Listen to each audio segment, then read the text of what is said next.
Hello, hello, hello, hello, hello. So yeah, I'm just in high spirits today. For some reason, yeah, I'm just in high spirits today. Like I've been waiting to do this video for the longest time. But I don't know why. For some reason, I just said, well, okay, yeah, I will do it. But then I will not, because I've had people who reaching out to me via Facebook. Yeah, Facebook mainly. Yeah, I think I've had one or two because I don't have. Okay, I'm not that popular on Instagram. Actually I didn't know about. Okay, I didn't kind of feel Instagram for the longest time. It's until I think until last year or something that for some reason I don't know if I'm the one who did the settings or anything, but I came to find out that for some reason anything I post on Facebook goes to Instagram too. So yeah. So yeah, people have been reaching out to me asking me about how I made it to Canada. So I'm like, just like you've seen in the title, that I think it's high time I do this video. And today I think I got this high energy about it because yeah, someone from my country, from Uganda, who is here in Canada, we connected recently, and so today I went to meet this person, and this person kind of asked me, okay, so you girl, tell me, how did you get to Canada? And me telling him that story just kind of melted my heart like over and over again. And I'm like, yeah. And then I just came home. I'm like, you know what, today, girl, now nothing else. Since I still have this energy, today do this video. So yep. So that's why today I just feel like, you know what, today's the day I should do this video. So how did I come to Canada? How did I move to Canada from Uganda? It's going to be a long story, but I guess I'll have to do it in different parts. So let's say today, part one of how I came to Canada. So let's go back to the beginning of this journey. So like I said, I always tell people I actually did not have knowledge, I should say.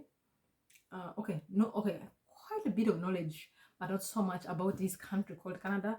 But I think the one thing that I didn't know for sure is that Canada is in North America, and Canada and US are like neighboring countries. Like that's the fact that I did not know until yeah, this journey started. So going back, I can't say I was living my life, but I was existing in Uganda the year 2019.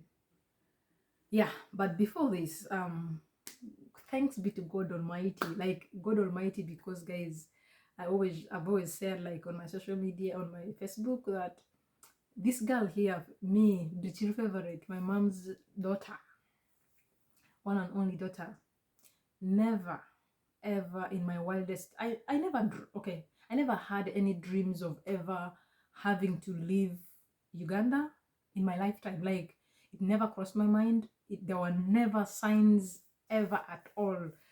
Based on where I was born, the way I was raised, it's not like I had a family, like someone I knew out there, outside Uganda, that I knew what one day would offer me such an opportunity.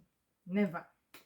My only dream, like I have always had, was to reach Kampala, the capital city of Uganda. Like, that was the only dream that I had. This girl you see here had all her life, and she was able to achieve this dream in 2020. No, not 2020. Sorry, in 2011. 2011, my cousin, my my auntie's son, my dad's sister's son, was getting married in Kampala. And I don't know how the conversation went, but this particular auntie of mine, because I lived with her for a very long time, I think out of all my relatives, she's the only person that I lived with for years, you know. So I was close to her children. And so when his son was wedding, one of okay one of my cousin, a sister to this guy who was wedding, kind of engaged me, and I'm so thankful to her. Peace, I call anyone who knows her, Peace, please help me tell her I appreciate her so much for making my dream come true, my dream of reaching Kampala coming true. So I was, by this time I was studying my bachelor's degree in Gulu, so she engaged me, and then I was able to travel, be a part of this wedding. And guys, I remember the story that I've not narrated to you guys, like I even remember getting lost in Kampala that time when I came. But we're not here to talk about Kampala, blah blah blah. We're here to talk about how I came to Canada. So, but this is like a background story. So my only dream was to come to Kampala, and I achieved it. I came to Kampala. Eventually, later on, God also blessed me. I managed to have my family home in Kampala when I was married. You see, kudos, like God did his wonders with me. My dreams were achieved, and that was supposed to have been it for me, you know. And now having a home in Kampala was just a bonus, an extreme bonus for me. Something, it felt nice to have, you know, now my mom was able to find, even she didn't visit me much. I think my mom only came to my home in Kampala once, but she at least had her daughter's home that she could come to in Kampala. That was also another life-changing opportunity for me. One of my siblings also managed to, I think our firstborn also one time visited me in Kampala. So yeah, that was the dream I had. Yeah, and then fast forward, God did his wonders in my life. I finished school. I met this man who opened for me opportunities. He, like, fast forward, he gave me money that I invested in a business that is Favorline Financial Solutions. I became a CEO after finishing my bachelor's degree. All God doing his work with, of course, the human beings that he used to bless me. Yeah, I started in Favorline Financial Solutions, and in 2015 actually, I came across the Mandela Washington Fellowship for Young African Leaders. I applied. After I applied, I was shortlisted, guys. I was shortlisted to go and participate in the US, United States of America, a country. Also, like I said, my dreams only stopped in Kampala. That was it. So I was meant to leave Uganda to travel to United States of America. Not in my dreams, but it happened. God's wonderful work, right? Where I ended up boarding the plane for the first time. Every first time thing happened in my life. Yeah, I happened to come to US in 2016. So when I came to US in 2016, I was in a state called Missouri. That is the Midwestern US, the Midwestern part of the United States. So I was posted in this university called the Link. Okay, I'm going to call it the African way of saying it, but they say it's called Lincoln University. Lincoln. I don't know if I can't pronounce it okay nicely, but yeah, I ended up in Lincoln University. And in Lincoln University, oh my goodness, I met wonderful, wonderful people. I got to know wonderful people. I got to know people like Terrence White. Yeah, I hope I pronounced that very well. I got to know people like Khadija Hardwick. I got to know people like Robert. I got to know so many people. Terrence White was, by this time, was a student at Lincoln University. I don't know if Robert was in this university, but through Robert, I got to know Khadija while there. Terrence White is a Black American. Khadija is a Senegalese, but living in the United States. Robert is also a Black American. I'm told this university, Lincoln University, is a Black state university. It's a university that was founded by the Black slaves way back in, I don't know how many years ago. So yeah, so I met these people. The connection was not okay. I think I didn't give much thought to it, but I remember when I met especially Terrence. For some reason, Terrence kind of liked me. I don't know how he liked. It's his. His part of the story may be different, but I saw how he kind of connected with me. So in this connection, for me, by that time, remember when I went to US in 2016, I was a married woman. So I knew I was a married woman. I wasn't going to be there for anything, you know. So yeah, and then also another thing is he was very young, like really, really young. I think by this time he was 20 or 21. I don't know if he had even reached 20 or 21. I'm not so sure. But yeah, but then he was such a nice person. I remember he helped me. I remember before I left, he bought for me a basketball because I told him I loved basketball. He even tried to teach me basketball. But then by the time he was beginning to teach me basketball was the time when our program at the university was almost done and we were getting back to Uganda. So yeah, we got back to Uganda, and then I think we reconnected via Skype by this time. But of course, I went back to Uganda. I think I wasn't back on Skype like I should have. So yeah, I went about with my life, and you know, time went. Now, fast forward 2019, I'd gone through so much in life. Life had beaten me to my core, from being a CEO to becoming nothing, from of course losing the marriage that I had. Life was crazy, really, really crazy. Losing my own family that I thought I had. Yeah, my life hit a rock bottom, and then God decides to do his thing with me again this time around. So on this fateful day, I remember, I think it was around June, life had hit me so bad, like really, really bad. So around this time, I had, for the first time, for some reason, I connected to Skype.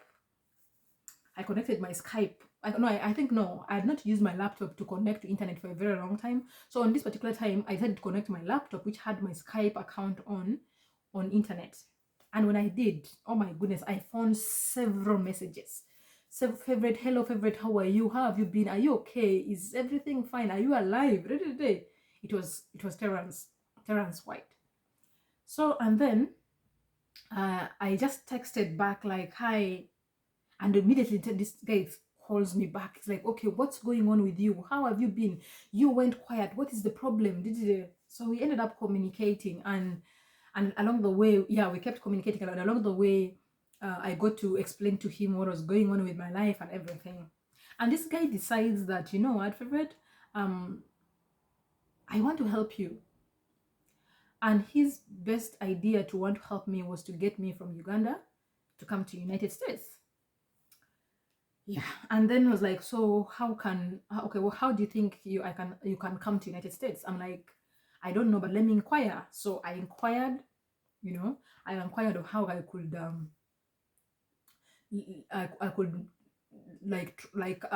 get a US visa. I consulted. They told me, yeah, the visas are applied online. Go online, fill every detail up, and then yeah, submit, and then you'll be scheduled for an interview, and thereafter, yeah.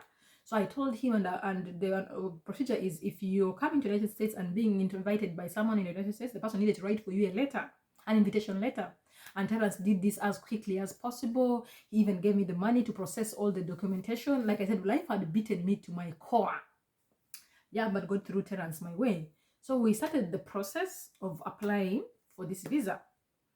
And of course, which I understand, for most people in the western part of the world, things here seem to happen like just like that on time. Like that's how things happen. But it's a different story for us. So this was like around June, I think, June or July. So the only immediate available date, I think, for my interview was in November, way back in November. And according to Terrence, he really wanted to help me so bad, like, which I appreciate so much, and I 100%, and I will forever be indebted to you, Terrence. I will forever be indebted to you for what you did for me, for the eye opening, for everything that you've done, that for me to even end up where I am today. So the fact that the visa interview date was scheduled so far in November, I think it kind of got frustrated for Terrence in a way, because I think that's where the issues now started getting into in between us. Like I can't speak for him, but maybe up to today we haven't had really a moment to have that conversation up into the details of what actually went. But I have a feeling, like, I think he got frustrated that this wasn't happening as fast as possible, and I think it kind of brought an element of mistrust on his side. Like, I'm just speculating, his story might be different, but like that's what I feel like happened. So from there, I feel like then we ended up like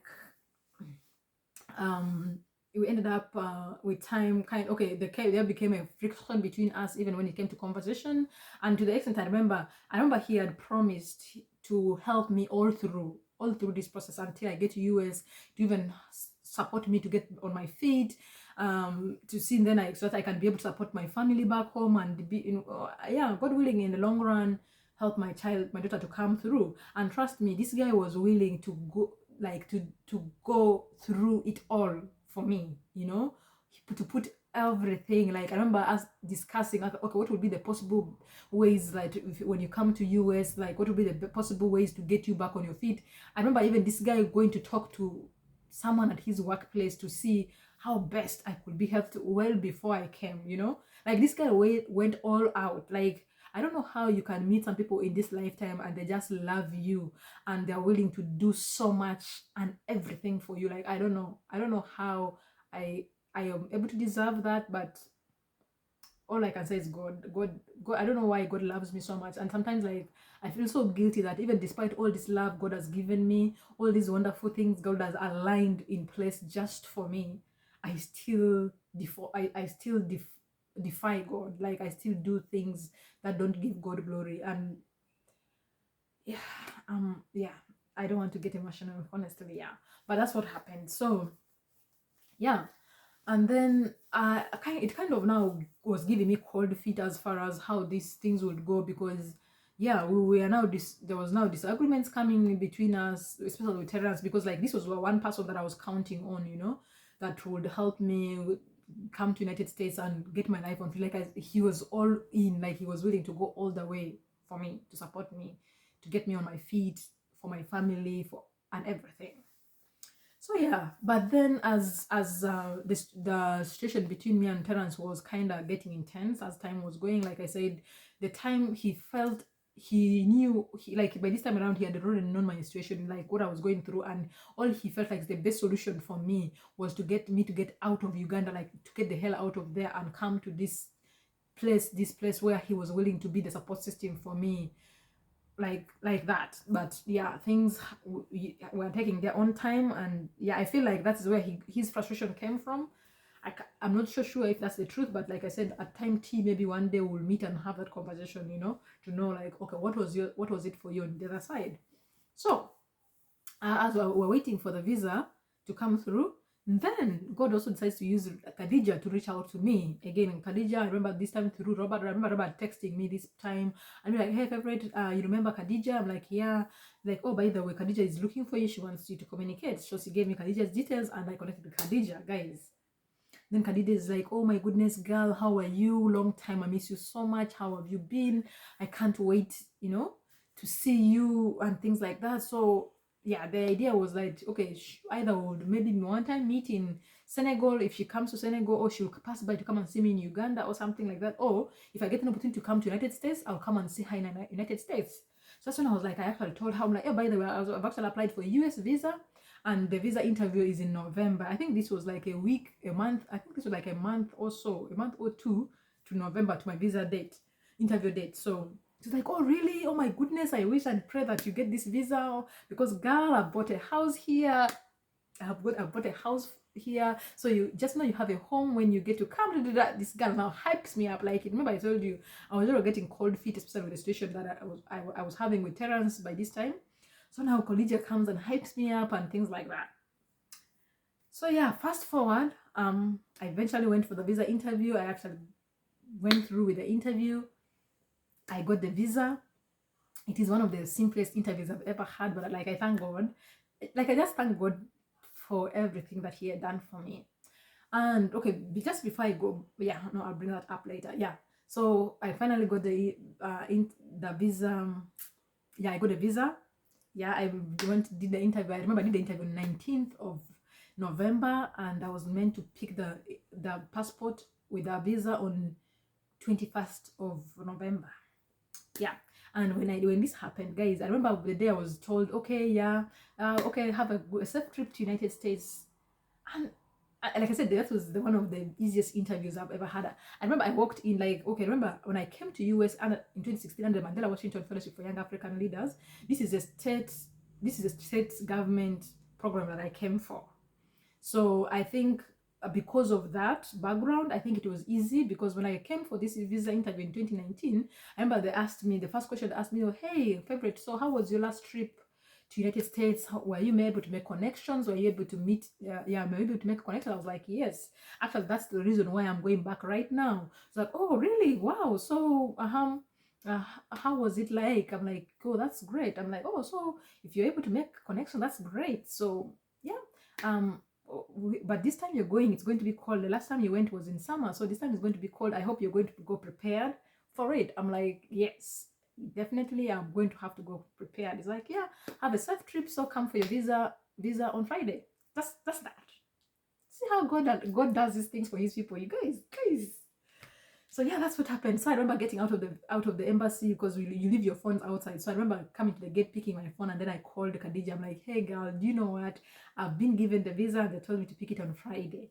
I remember Khadija's response was like, you know what, girl? I'm going right now to look for a MoneyGram place and I'm sending you money right now. Just send me your full details, your full name on your ID. And I sent Khadija my full names. And yes, girl sends me air ticket money. Yep. But like I said, this video is getting too long, so this is it for the part 1 of this video. But hang in here to check out for part 2 of this video. And that's it, what I had for today. Guys, keep here for the second part of the video.